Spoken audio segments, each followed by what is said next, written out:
How is it okay for you? So, why a conference on Jewish cemeteries?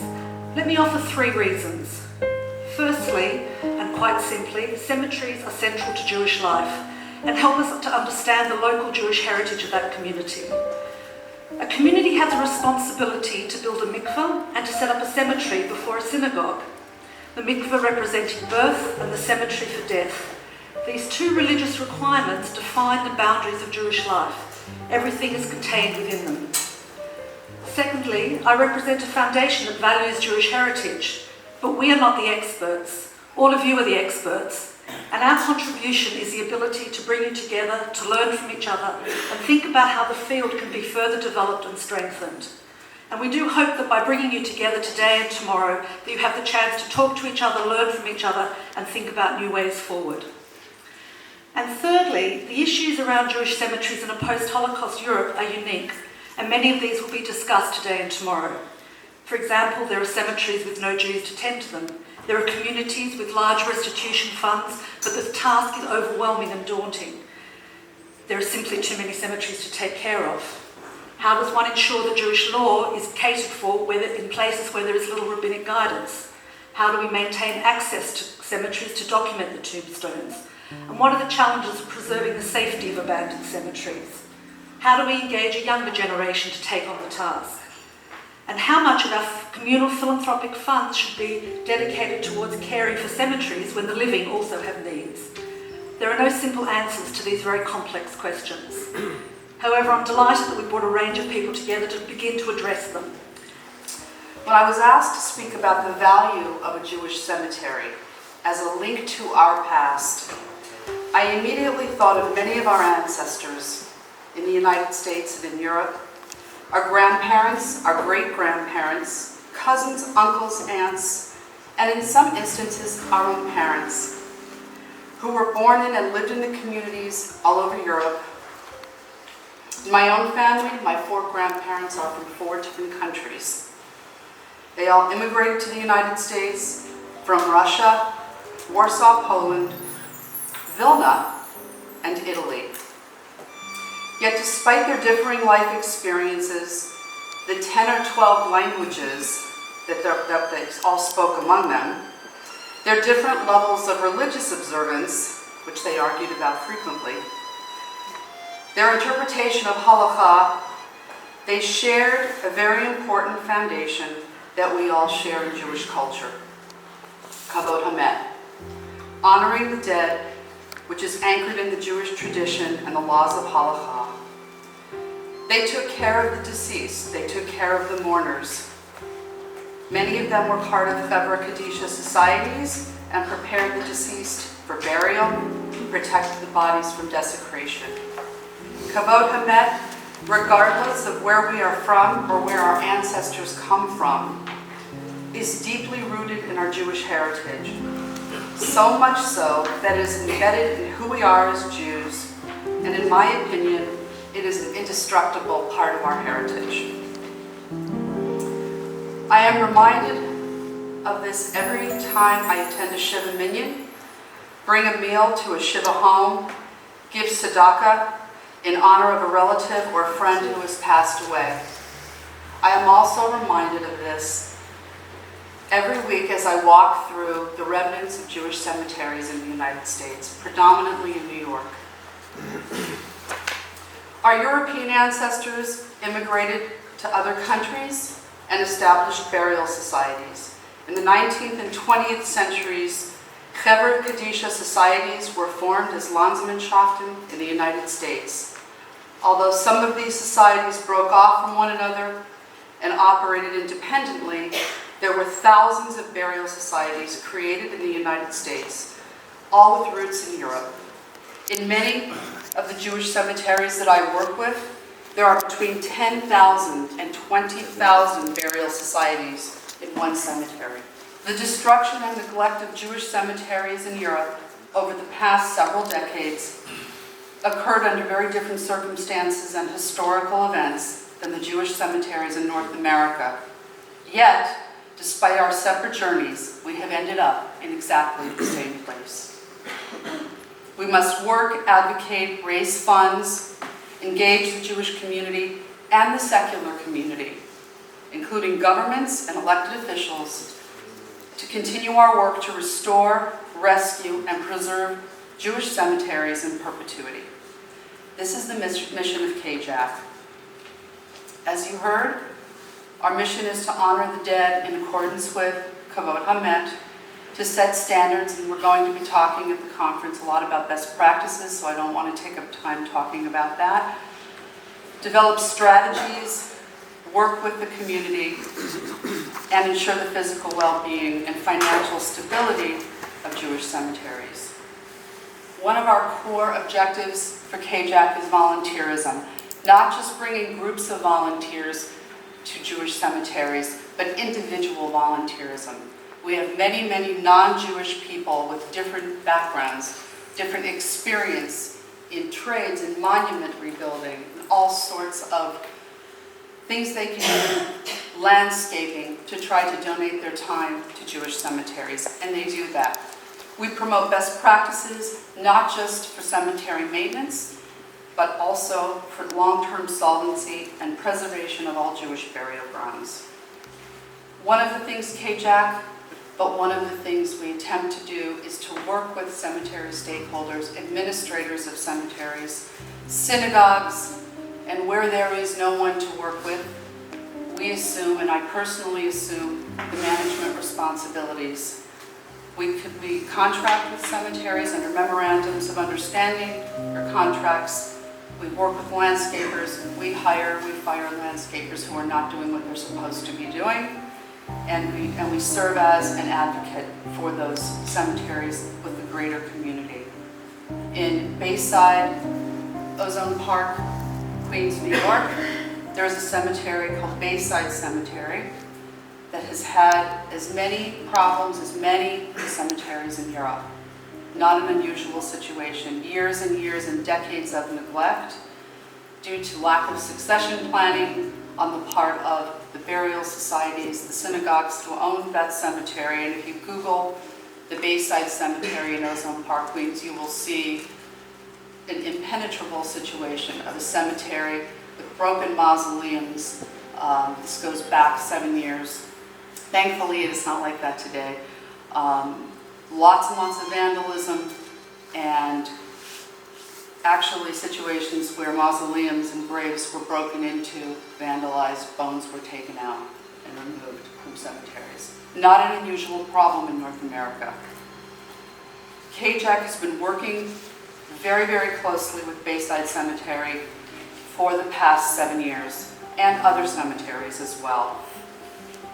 We've been working with UJA Federation, which is the largest funder of both our organization and many of the cemeteries that we have restored. And tomorrow, hopefully, we'll have copies of a PowerPoint where you can see photos of the Bayside Cemetery, and some of what I'm talking about today will be outlined in the PowerPoint. The current status of Bayside Cemetery in New York is we're now at the stage of working with the State of New York, the Charities Bureau, the Attorney General, in creating a situation where the cemetery changes ownership into a new model, which I can talk about at another time, that essentially, not unusual with cemeteries in New York and in North America, the synagogue that owns the cemetery can no longer care for it. The synagogue does have, thankfully, some assets. So we're working very closely with the State of New York, which does have jurisdiction over this particular Jewish cemetery. Not always the case for religious cemeteries, but we will be hopefully, once the building of the synagogue is sold, that money will be put into an endowment for the perpetual care of the cemetery in perpetuity. That will cost several $1 million. This model, we are hoping, will serve as a community-based model where we set up a new entity in New York State, and we eventually work toward a goal. And this has worked in the state of Massachusetts. It has worked in other places where a small amount of cemeteries with assets to put into an endowment take care of the several hundred cemeteries in New York State. that are struggling or that are defunct. One of the things we do is we work very, very closely with cemetery stakeholders on all sorts of issues. So we may not be directly involved in restoration efforts, but with over 200 or so Jewish cemeteries in New York State, we try to serve as a liaison between the Jewish community and the secular community, government officials, and we try to work very hard to find new stewards for cemeteries that are losing ownership, or ownership has changed, so there is simply no one left in the burial society, and that is obviously the case, as we all know, with most Jewish cemeteries. The sacred duty to preserve Jewish cemeteries must be our collective responsibility. Yes, we must engage the assistance of the secular community. However, as Jews, we are responsible for one another, and as such, we have the obligation to preserve the memory and the heritage of our ancestors who can no longer speak for themselves. As the Jewish community, we have a collective expertise, as is apparent by the numerous successful charitable institutions that thrive under our leadership throughout the world. I look forward to establishing collaborative relationships with all of you, not only on the issue of Jewish cemeteries, but in all areas where our communities intersect with one another, our genealogy, our history, our families, in North America and in Europe. But what I thought I would do is sort of present an overview of why we're here, why we're interested in these things. I think the topic of this session is the value of a Jewish cemetery. And, why are we interested? Why are we here? There are many more reasons to be interested in Jewish cemeteries than the purely religious or Jewish or traditional function of honoring the dead. We honor the dead, but there are many ways that we can do it, and many outsiders are also involved. So I think I'm going to show a series of pictures to illustrate these points. I think it will sort of serve visually to remind us of some of the reasons that we're here. Some of you are here for different reasons than others are here. So I always like to start with this picture of this Jewish cemetery in Siret, Romania. Siret has 3 Jewish cemeteries: a medieval cemetery, a middle cemetery from mainly 19th century, and this mainly 20th century new cemetery. And it represents the way I've always thought about these places. It represents a tribe of stones, a people of stones, an obstinate tribe which is ever marching and ever shouting and calling voicelessly against the background of native grasses, trees, nettles, and blackberries, exotic Hebrew letters, and still talking about those who lived here and passed away, about righteous men, just and charitable, about God-fearing and loving women who toiled for others. This is a quote from a Polish poet named Anna Kamienska, which was included in probably the first post-war, post-Holocaust book about Jewish cemeteries published in Poland, Monika Krajewska's Time of Stones. Here I put together a list of reasons why people are interested in what cemeteries mean to people. It's just a basic list. There's plenty of more probably things I could add, but these are what came to mind. And these are all interlinked. It's hard to separate them. They're memorial sites, individual and collective, commemorative sites.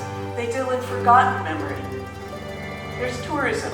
Tourism has many meanings. There are many facets of tourism.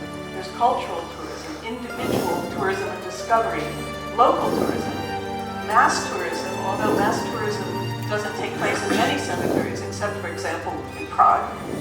And then the role of education in tourism. There's pilgrimage that we see in places like Uman and places where religious people go to the tombs of great sages and rabbis, but there's also secular pilgrimages to sites of history, to sites where in Warsaw Jewish Cemetery, where the Yiddish poets are buried, and places like that. There are monuments to secular heroes or to just people that people are interested in. So personalities. Then there's people go to see the visuals of the cemeteries, the artwork. It's exotic to see these places. And then there's off the beaten track tourism. Jewish cemeteries is part of dark tourism, which is this new field of going to places of tragedy and cemetery tourism itself. You think of Savannah, Georgia, and all of that. Art and architecture are important that you see in cemeteries. Then there's history, education, and then of course genealogy and family and other history and historical research, the documentation, digitalization, and sometimes this leads to preservation efforts, visits, memorialization. So I think these are all interlinked. Just showing some pictures to go through these categories. Memorializations can be, Holocaust memorials. For example, this one in Kazimierz Dolny, Poland, but it also has a plaque at the site educating about the Jewish community that lived in this place, doesn't live anymore, but also about how this monument was constructed in the 1980s from the fragments of the destroyed Jewish community there. Then we have many cemeteries have, for example, monuments to Jewish soldiers who died in World War I. There are plenty of these. This one is from Iași in Romania. And then other Holocaust memorials, I said about lost memory. This one in Budapest is a huge memorial. Much of the main Budapest Jewish cemetery is taken over by Holocaust memorials. In this one, people have gone and the list of victims' names and written in names that were forgotten or dates that were forgotten. So there's a continuing sort of interaction with this memorial. I said restoring memory, forgotten memory, and also secular pilgrimage. This is my own case where I went to the Jewish cemetery, the main Jewish cemetery in Budapest, to find the grave of Lipót Bálmahorn, who was the most prolific synagogue architect in the pre-war times in the 20th century, between late 19th and early 20th century. He died in 1932. When I found his grave, it was listed in the cemetery among the 300,000 other graves, but when I found it was so overgrown and so, you couldn't see it, so covered with vines. So with a friend I was with, we physically uncovered the memory of this man. This was my personal pilgrimage to this man's gravesite, secular pilgrimage. We physically uncovered it. And now, thanks to Jewish community efforts, this is 23 years later, the tombstone is totally clean. At the top, it's a carving of his masterpiece, the dome of the synagogue in Szeged, Hungary, and there's a list of other synagogues, more than 20 other synagogues that he designed. But in very far-flung places, you can also see tourism, all of this off-the-beaten-track tourism, where you often find here, as in Boskovice and Czech Republic, you can visit the cemetery, and people do. And there's information plaques there on the cemetery. You can enter and see the centuries-old stones. Here in Lutowiska in southeastern Poland also, the cemetery is part of a heritage trail around the town, a very small town, and it has lots of information about iconography, I believe, here. And in fact, on the day that I visited, there were a couple other tourists who were actually visiting this very overgrown and neglected spot. Education, local history. Here in this town, Spišská Nová Ves in Slovakia, there's a cemetery that I would consider, sort of nondescript in many ways. It's very small. There aren't elaborate tombstones, but it has been restored and it's taken care of by a local high school. And the high school teacher in this small town has made it part of her curriculum. And the students take care of the place, and they have researched the histories of the people who live there, and they use it as part of a way to learn about the history of their town. And by caring for the cemetery, it also helps them participate in the sort of upkeep of not just the memory, but also involved in promoting the local history of their town. And it's also been placed on this Slovak Jewish heritage itinerary and network, so that if people want, other people from outside want, they can go and see it. Again, Jewish history as part of local history. Here in Ustiak, in the synagogue, has been restored as part of what is called the Czech 10 Stars Project, which is a heritage, synagogue preservation and museum project that extends across all of the Czech Republic. The cemetery itself has been restored with a plaque and with, as Mikhail was pointing out also, there's a QR code that you can photograph and get much more information about the cemetery, the town, and its Jewish history.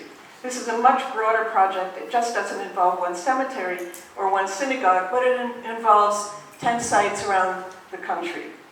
Even very isolated cemeteries like this one in northern Bohemia can be used. I put this slide in because it's one of my favorite cemeteries. I had to walk across this entire field without a trail, without a track the first time I visited it.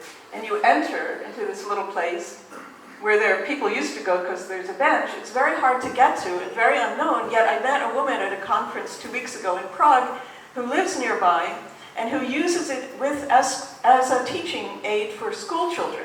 She takes local school children from Náchod region and takes them out to this little place, which is one of the few remaining real village cemeteries in Czech Republic, but uses it as a way to teach about the local history of the town. In Brno, Czech Republic, they have possibly a unique Jewish tourist information center modeled on and cooperating with the normal tourist information operation, which is located in one of the buildings next to the ceremonial hall of the Jewish cemetery. And in it you can find maps, there's a map of the cemetery, you can find where people are buried, there's an English-speaking attendant, there's computer access, and you can use it as a base for other Jewish heritage tourism in the area, but also to visit the large and very well-maintained cemetery. And there's a website connected with it and other online material. It's a unique project which I think could be a model for elsewhere. Art and architecture are a big draw to visit cemeteries for tourists, and why not? Lipot Baumhorn, whom I mentioned, was one of the leading architects of pre-Holocaust Hungary. He designed synagogue, but he also designed, for example, this large tomb in the Kozmo-Utsa cemetery where he's buried. Bela Lojta, another one of the leading Art Nouveau, Art Deco architects who's designed many buildings in Hungary, has designed a number of tombs in Kozmo-Utsa and also in the Kerepesi synagogue, as have other leading architects of the day. So these are draws for people interested in art and architecture, and also many of the ceremonial halls in many cemeteries were designed by leading architects, and they're great examples of various forms of architecture. But the tombstones themselves, the headstones themselves, are often extraordinary examples of Jewish figurative and sculptural art. Especially you see in parts of Eastern Europe, northern Romania, western Ukraine, as in Bolechov, where you see the candlesticks for a woman's grave. Here in Venice, where you see, the spirit being carried aloft on one of the tombs. Mikulov in Czech Republic, where this folk style carving combined with Jewish iconography is very important. So even on the artistic level, you see it in the United States a lot, where people go and make rubbings of all these, angel heads with wings and skull and crossbones and things, which you also find in Jewish cemeteries, such as in Altona. The Wrocław Old Jewish Cemetery is run as a museum of sepulchral art, and this sort of makes it clear that this is recognized as a form, and it's a place where people can go like visiting a museum, because many of these cemeteries end up or can look like sculptural gardens or museums. One area that I'll just quickly look at, which for me is a place where tourism could be developed in a way that takes into account the Jewish and the non-Jewish, the Christian together, is northern Romania. And this is the area where there are the famous painted monasteries that date back to the 15th and 16th century. They are among the few real tourist attractions in provincial Romania, and they are promoted, they're UNESCO heritage sites, etc. But in the exact same area, there are extraordinary Jewish cemeteries with extraordinarily carved tombstones like this. Here in Gurului is in the same town where the Voronets painted monastery is. So you see these extraordinary carvings which are practically unknown to anybody who visits there, but a combination of the two is sort of a combination of seeing spiritual art. So this could be a way that tourism is promoted for, again, it's off the beaten track. It won't be mass tourism, but those who visit the painted monasteries, why not see these places also?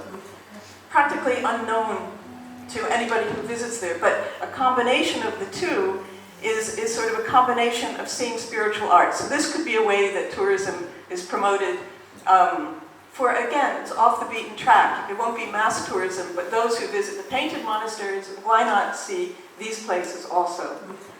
And then it leads us to genealogy, which Michael, I was very glad to hear that he said, or very glad, interested to hear that his main client for his operation is genealogists, because genealogists are the end users for a lot of what we're doing and a lot of the documentation work. And I'll just end up with my genealogy adventure when, over the past, since 1978, when I have visited our family tombs in northern Romania, which is in that painted monastery zone.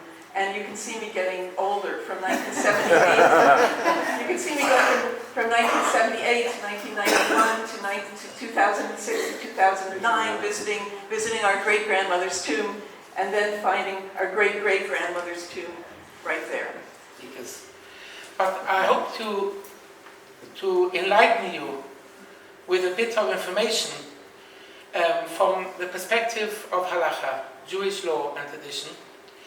And I stand here in the name of many of you who have met him and know him in the past. I represent the Committee for the Preservation of Jewish Cemeteries in Europe. And before I go into some details, let me give you a bit of an input into the value of a Jewish cemetery according to our obligation, what it means in Jewish law. Whilst the belief in life after death is very common in many religions, it's significant to the Jewish religion and it's different to that of other faiths. According to the way that it's been explained in Jewish law, there is many beliefs that think that they believe in life after death, but there's no connection between the soul and the spirit of a person to his physical body after his death. It's what many might believe, that the burial of a person is merely a mark of respect for the memory of the deceased, and the respect shown to a cemetery is in the nature of a memorial to those intended there. This common belief caused us much difficulty in our organization during the first years of our work in protecting and preserving Jewish cemeteries. The authorities in beginning, I'm talking from 20 years ago still, they could not understand our concerns. As the grave zone has been removed, no signs of graves exist. They would argue that the cemetery is known to us and referring to it as the site of a former cemetery. Our traditional concept of a Jewish cemetery is different. The connection between the soul and the human body is an essential aspect of our belief in the eternity of the soul and of the Jewish person, Jewish belief. The souls we learn, and from the books and the readings, what we heard from hundreds of years ago from our great leaders, the souls, in a sense, suffers when a grave is disturbed, even when disrespect is shown to what appears to us just as merely dry bones. This belief is a basis for a different attitude to the respect and protection of graves in Jewish law and tradition. It is not the external appearance of a cemetery that is its essential aspect. It is a guarantee of total peace for those interred there that is significant. The existence of tombstones, or the lack of them, is not the important point, although it is very important, but it's not the key issue. What is essential is the assurance that the human remains within the graves are undisturbed. As long as any human remains are present, the cemetery status is maintained in its sanctified and sacred nature, whether or not the tombstones remain there. It is the sacred responsibility of every Jew to preserve Jewish cemeteries.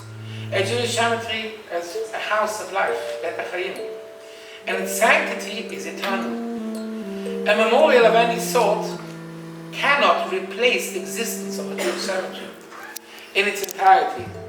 The idea, which we heard, I'm not going to go into details, but many of you will know, that to place a memorial or monument instead of a cemetery, it has no basis in Jewish tradition. The performance of a particular good deed, a donation to a charity or sponsorship, in the name of the name of Jewish graves, whilst the graves are being desecrated, is of no benefit for the soul of the deceased. But this in no way minimizes or replaces obligation to ensure that their resting place should be preserved in perpetuity.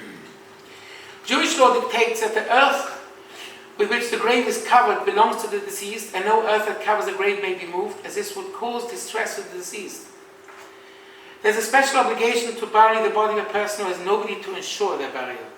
That's a very important point here. This obligation overrides many other obligations in Jewish law. And as we know, even the high priest, who may not come into contact even with the dead body of his own close relatives, is obliged to involve himself in the burial of someone who has nobody to ensure his or her burial. Bones from Jewish graves that are found exposed or scattered fall within this category. This above indicates the seriousness of our obligation to ensure the protection and preservation of Jewish graves where they are located. The destruction of Central European Jewish communities during the Holocaust has resulted in hundreds of thousands of Jewish graves across Europe being destroyed or abandoned. In the aftermath of World War II, even those European Jews privileged to survive rarely had the means to ensure the protection of ancestral graves in the deserted towns and villages which have been their homes for hundreds of years. Following World War II, non-democratic totalitarian regimes in power in many European countries frequently, sadly, disregarded and abused the designated resting places purchased by and for the Jewish dead.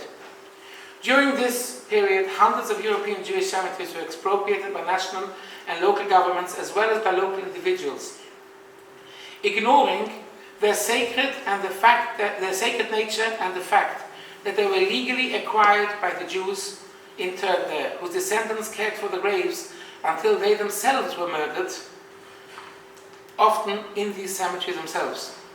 The fact that in most cases no tombstones remain, as I said, is in no way affects their sacred nature and their everlasting rights of ownership by the Jewish community and its responsibility for their upkeep. To understand our duty and task we have in properly looking after and preserving the cemeteries, let me give you a very short insight in our day-to-day challenges we face, where mostly the problems arise through lack of proper knowledge of the existence of the cemeteries. It is a well-known fact that nearly all cemeteries were always out of town, or at least in the outskirts of the town. That's what we know. These areas today are becoming increasingly more and more part of town centres with the expansion of the city boundaries, and in many cases are now prime locations for development. Furthermore, these cemeteries in a lot of areas now are in non-Jewish ownership or private ownership. The governments have sold them further to private ownership. Very careful and responsible negotiations need to be held to explain the sensitivity of this issue and the halachic requirements to preserve and maintain.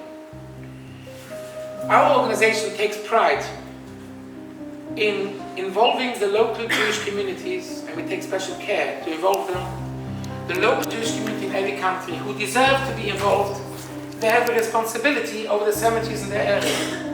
This has worked very successfully in many places. Spain, in the Czech Republic, Romania, in Italy, Hungary, Poland, Ukraine, last but not least here in Lithuania.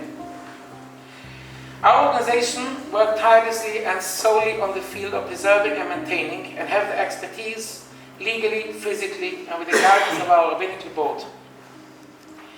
Naturally, the responsibility lies with the local Jewish community, and until World War II, they were the sole body caring for the cemeteries according to Jewish law and tradition. Unfortunately, after the Holocaust, these thousands of cemeteries across Europe were left with no active, thriving Jewish communities to care for them, and those communities now re-establishing themselves. All over Europe, they are all dependent on the full cooperation of local, regional and national authorities. Past experience has shown that through direct communication with local, regional and national authorities, we can achieve an understanding of our concerns and reach satisfactory solutions, ensuring that the requirements of Jewish law and tradition are met. We are pleased to say that this consensus among local and national governments across Europe is steadily rising and improving. There is a general understanding to preserve these cemeteries and mass graves, and we are most grateful to the Council of Europe, who have this March passed a resolution on the protection of Jewish cemeteries and shouldering the responsibility on local authorities. This can be checked on their website. It's resolution 379/2015. I'm just going to, before I conclude, to quote a few words from this resolution. In the resolution, the Council of Europe call on local authorities to engage in dialogue with heritage preservation associations and the representatives of Jewish communities all over Europe, to draw on the Council of Europe Framework Convention on the value of cultural heritage for society. The Council of Europe has always defended the right of freedom of religion and religious expression. The protection of human dignity and the preservation of the deceased in a manner compatible with their religion is an important part of this freedom. Local and regional authorities have a role to play in the protection, preservation, management and maintenance of these burial sites because they are also part of our history. Finally, as I stand here to speak in front of you, we always have to remember that there are those who cannot speak for themselves. These are all those communities who have been thriving before World War II. And it's their cemeteries, it's their heritage, and it's their memory that we are here to preserve. All those wonderful people who came together, all organizations, each one from their own perspective, we all work together on this holy task of preserving and maintaining this Jewish history. The only appropriate tribute we can give to all those who perished in the Second World War is to preserve their memory and perpetuity in their sacred nature. Here we have a detail. Oh, I'm sorry. Could you perhaps lower the lights a bit so we might see? Or is it okay for you?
תחת כנפי הרחמים